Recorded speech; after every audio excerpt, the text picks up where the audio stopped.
Good afternoon.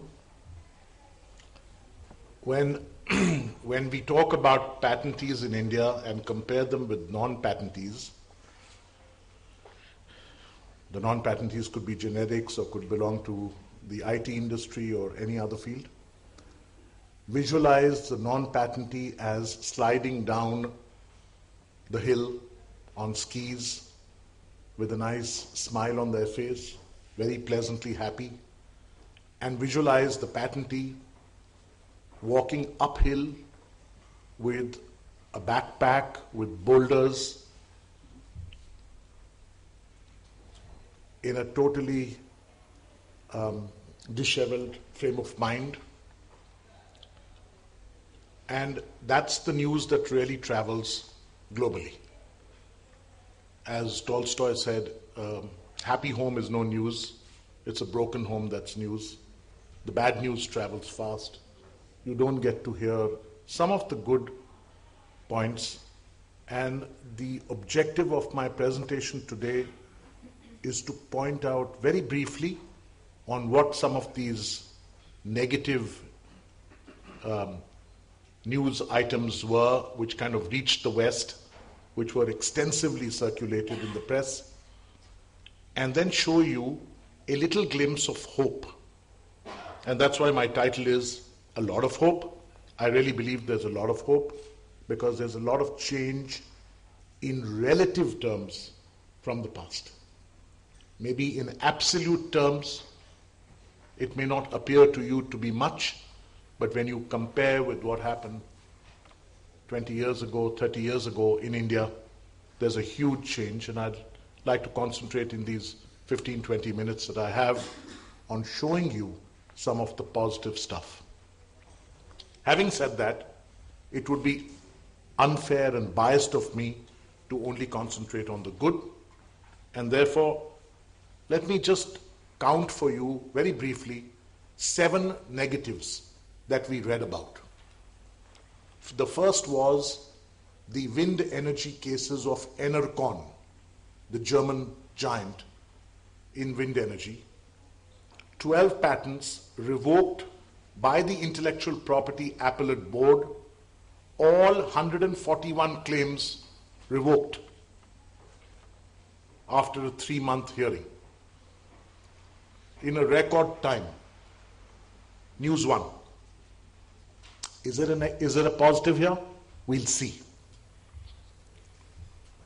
Second, Roche versus Cipla, the first case decided under the 1972 Act after recordal of evidence, finally decided, but they lost on infringement.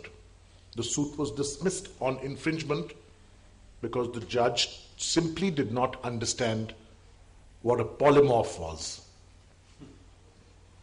Third, there is a silver lining there, we'll talk about it.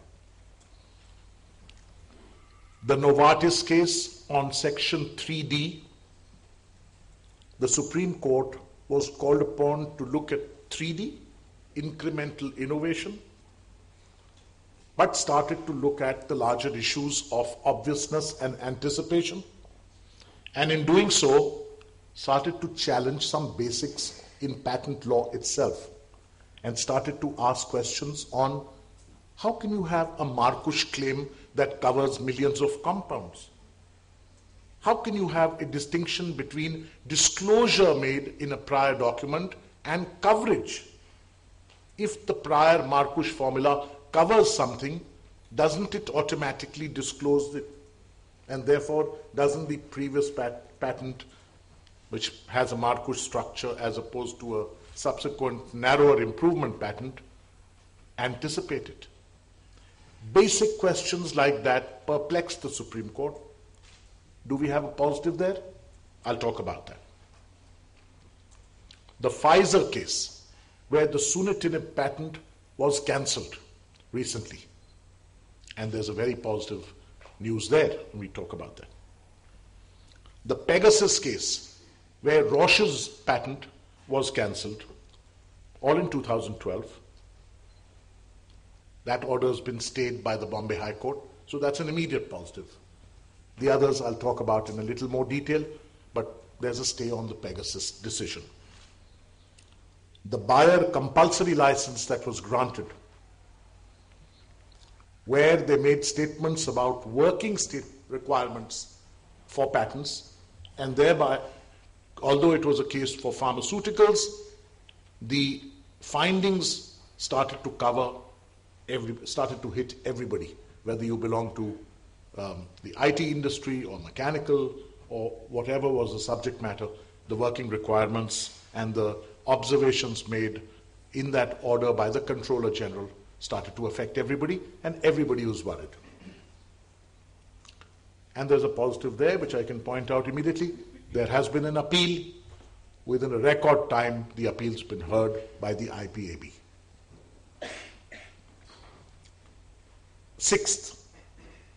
Seventh, Section 92, a provision on compulsory licensing.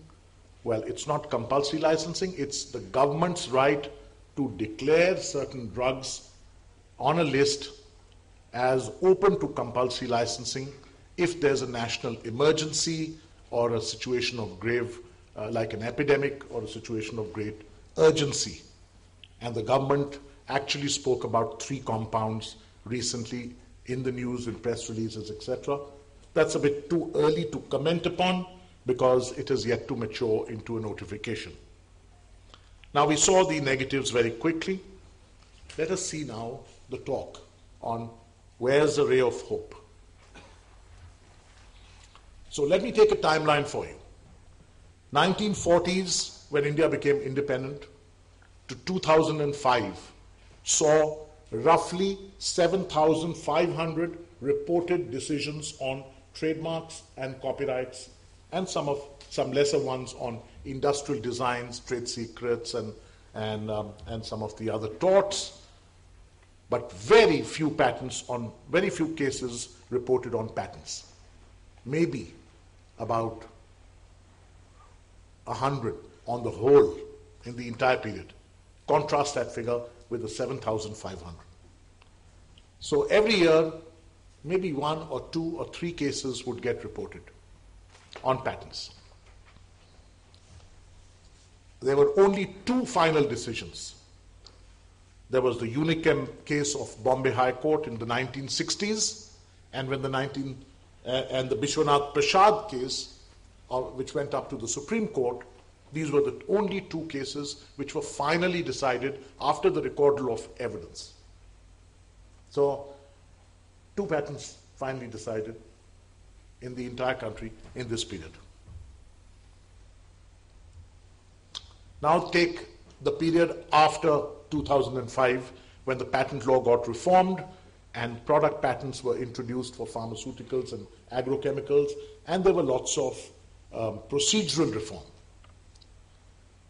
In this period, I've taken 3 or 4 or maybe 5 events. 2010 and 11, there came the concept of fast-track trials. Now this was brilliant, because what used to take 5 to 10 years started getting squeezed in a 6-month to 1-year period. How that fast track happened, that's too much of detail to go into at this point, but in question answers, perhaps if someone is interested, we'll talk about a little if I have time. So today, if you ask me, in a patent infringement action, how long can it take? I'll say it depends on where you file it, but if you file it in the Delhi High Court, there's a realistic chance that you can finish the litigation within 1 year.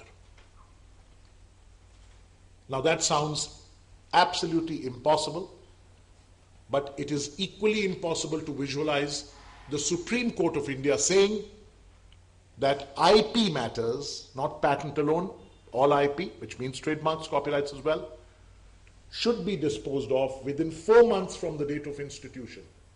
The highest court of the land saying that it is our expectation that the courts below will dispose of matters within 4 months. Of course, those orders were smirked upon, laughed upon by judges in the high courts, in the lower courts. They said, only the Supreme Court can do this. That was the first reaction. But then everybody aspires to go up to the Supreme Court, at the High Court level. So they were all trying their level best to achieve that change, and that change came. And now it's remarkable how trials go left, right, and center. They go so fast, you can't even imagine. It's the plaintiffs who are asking for time because they can't keep pace. Their witnesses are not available. It's Christmas time. This has happened, that has happened. It's reverse. Second, damages. For 50 years, we had no reported cases on damages, but from 2005 onwards, the trend changed. The Time magazine won a case in 2005 when somebody had copied the trademark Time in respect of a magazine.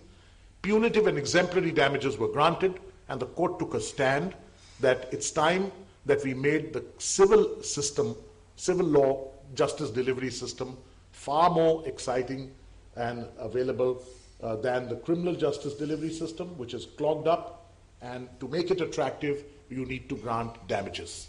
And that was the reason why punitive and exemplary damages were granted. And we thought that that would probably be one out of a kind of an odd kind of a case.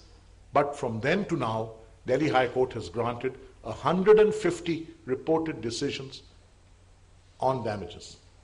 Partly reported, partly unreported. I wouldn't say all of them are reported. About maybe a good half of them are reported on punitive and exemplary damages. And the range, 20 lakhs of rupees, 25 lakhs of rupees, 30 lakhs of rupees. So $30,000, $40,000, 50,000 US dollars. That's the kind of range. Third, ex parte injunctions. It was considered impossible that you could get an ex parte injunction in a patent matter, but the court started granting them when generics would apply for marketing approval or manufacturing approval before the Drug Controller's Office.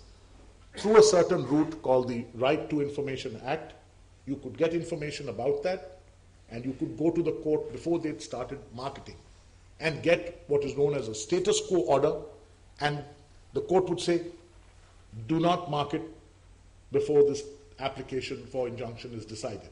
Effectively, that would be an ex parte injunction.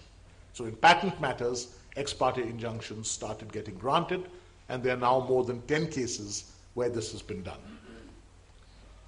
And in all these cases, the defendants would normally come back and say, we have no intention to manufacture, in which case the case would settle, or they'd contest. But the good thing is that judges who were very reluctant to grant ex parte reliefs earlier started doing so in these matters.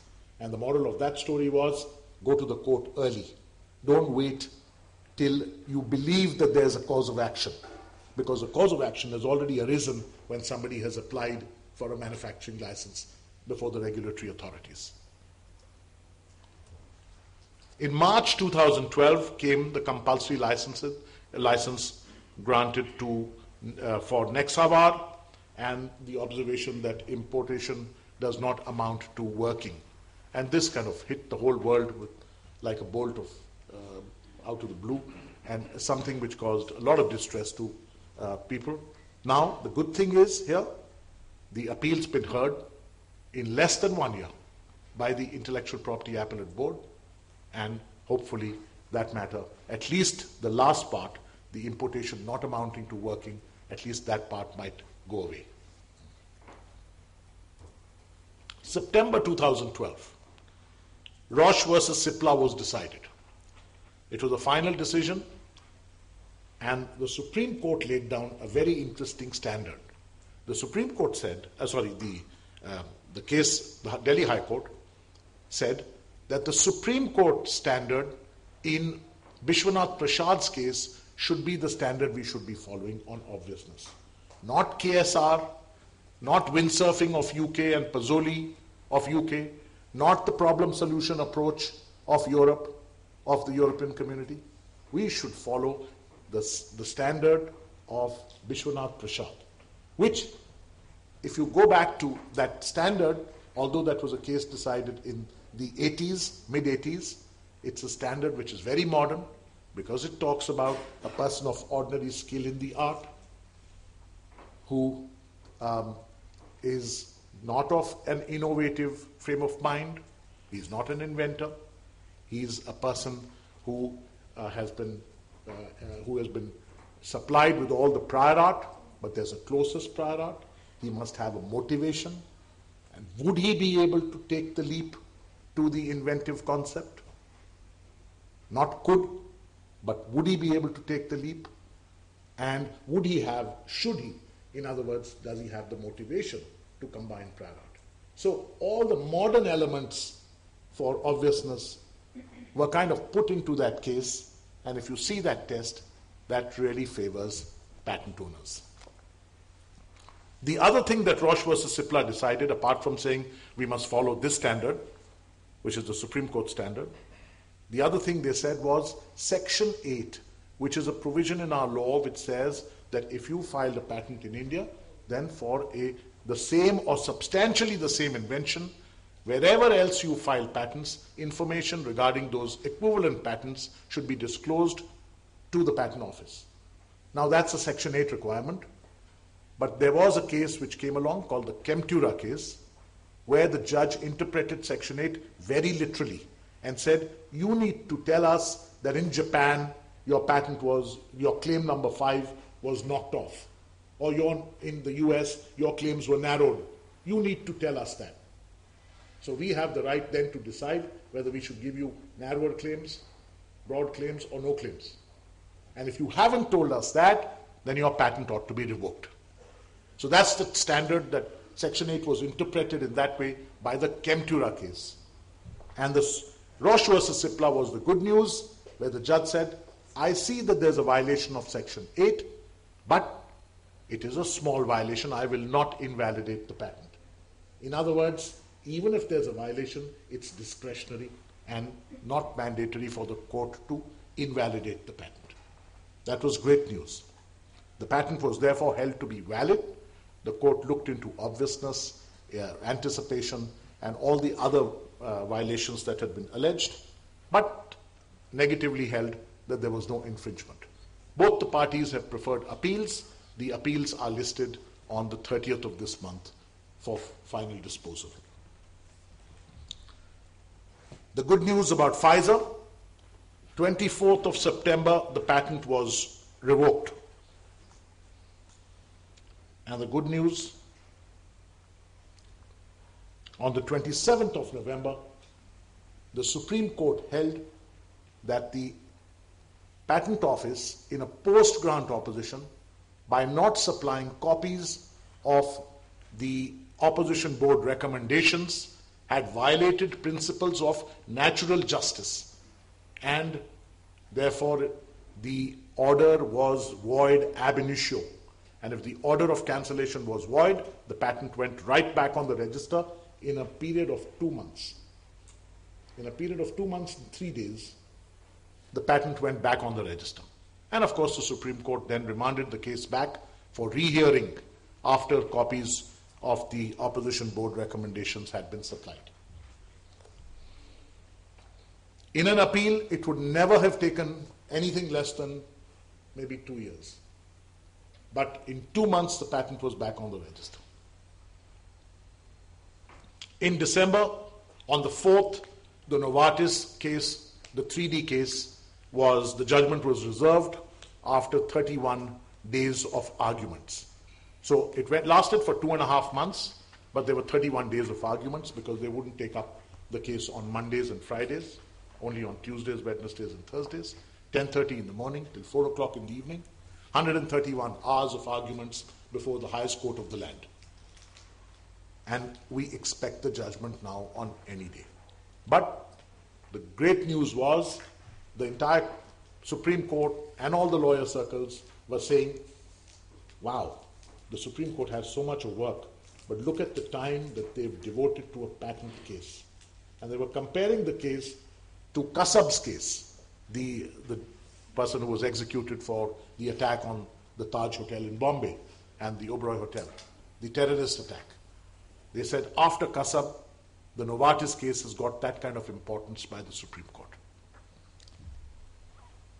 Pfizer, in the meantime, using the patent that had been restored, got an injunction against NATCO. Also in December. Rosh Cipla, the appeals were admitted and put up for hearing in January, the very next month. Most unusual. On the 21st, the Patent Office, the case had been remanded in the post-grant opposition. The Patent Office heard arguments and the judgment was reserved to be pronounced any day now. In January, what happened yesterday? This is the good news in Enercon. One of the cases which came up before the Intellectual Property Appellate Board, the court said, we will not allow the revocation. They disallowed the revocation.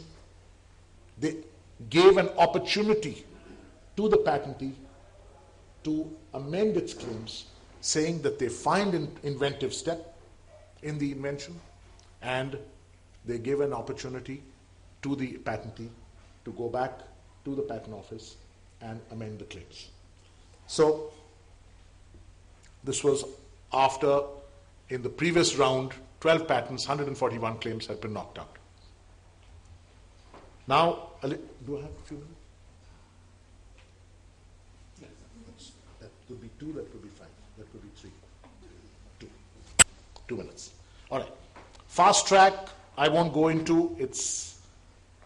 That's a structure. These are the courts. This is what the fast track looks like. This is what a judge in an e-court in India looks like. No files, you see no papers. That's an actual sitting judge. Justice, what's his name? Ravindra Bhatt, sorry. And that's a local commissioner who's been appointed. Where is going?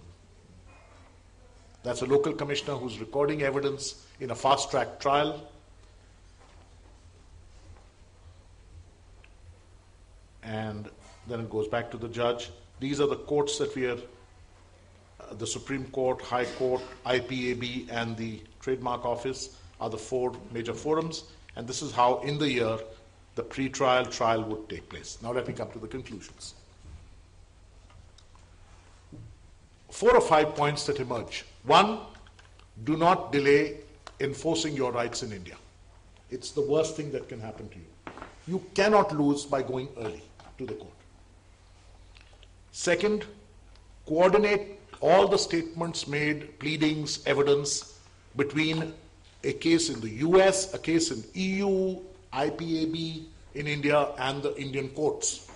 Because whenever the plaintiffs have lost, we can see that their admissions made by them in some other proceeding somewhere else has gone against them. So it's very important for teams to work together. Third, get your experts ready in time, because then you can be ready to go to trial the next month. If your experts are not ready, a lot of time is lost. So if you want to do a trial in 4, 5, 6 months, get your experts ready well in advance. Use the Right to Information Act effectively to get information about what your opponent has been doing. Have a pricing system, if you're in pharmaceuticals or agrochemicals, have a pricing system that's transparent. Like a lot of, in the Novartis case, for example, the Supreme Court judges found it difficult to understand the pricing, where 80 patients, you only pay for 80 days in the year, and no patient ever pays for anything more than 80 days. They like a discount which everybody gets. So patient access programs, they want them nicely advertised on websites, not hidden somewhere, because then they get suspicious. Next, network with governments. Very important. Particularly if you're on the patent owner side, innovator side, you must network with governments. Appeal adverse orders. You don't know, even if they relate to a new form, a polymorph or a salt, ether, ester. If it goes against you, appeal it. Keep the appeal there. Otherwise, some finding there will hit you in a subsequent case, or may hit you. Demystify technologies. Very important to make your judge understand your technology through PowerPoints, through presentations, animations, models, etc. Over disclose. In India, the rule is not under disclose, but over disclose. You can't possibly lose by disclosing that which is already on the net. Amend claims for consistency with US, UK, EU, if the counterpart claims are narrow. Because Indian courts don't like it if they find a narrow claim in the US and somebody who's got a broad claim here. They say, why didn't you, when your claim was narrow there, why didn't you amend this claim and make it narrow to make it consistent? You're trying to get something more from our country. That's the kind of mindset. And finally, be happy with incremental victories. Do not expect landslide victories. Be happy with small, because they add up. Because that's the new world order. You will not get great victories, big victories, like you're accustomed to in trademark and copyright cases. At least as of now. Thank you.